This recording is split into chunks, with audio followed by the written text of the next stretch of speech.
વાઇપરમાં એક best item આવી છે, એકદમ હેવી ક્વોલિટી. જે આ સાઈડ વાઇપરની પ્લેટ આવશે સિલિકોનની, આ સાઈડ બ્રશ આવશે. એટલે કિચન પ્લેટફોર્મ ગમે સાફ કરવું હોય, સ્ટાઇલ સાફ કરવી હોય, બધામાં યુઝ થશે આનો. 150 રૂપિયા.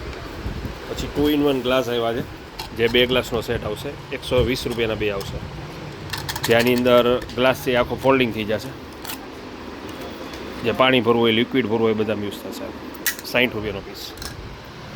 પછી સ્ક્રબરમાં એક નવી આઇટમ છે, કૂચા છે, જે સ્ટાઇલ સાફ કરવા, ગેંડી સાફ કરવા, આની અંદર લિક્વિડ ભરી અને તમે યુઝ કરી શકો છો. આનો આ ઉપરથી પ્રેસ થશે. આ પણ એક સરસ આઇટમ છે. ભાવ છે આનો 70 રૂપિયા ખાલી. પછી કાચ સાફ કરવાના સ્પેશિયલ વાઇપર આવ્યા છે, જે સ્પેશિયલ કાચ માટે અત્યારે ખૂબ જ આનો સરસ ઉપયોગ થાય છે. 4 વ્હીલમાં, બસમાં, ગમે કાચ હોય એ બધા મળશે. જે આપણે સેક્શન બારીના કાચ આવે એમાં પણ યુઝ થશે. ભાવ છે આનો 290 રૂપિયા. આની અંદર સ્પ્રે બોટલ છે, આની અંદર લિક્વિડ ભરીને યુઝ કરી શકો છો.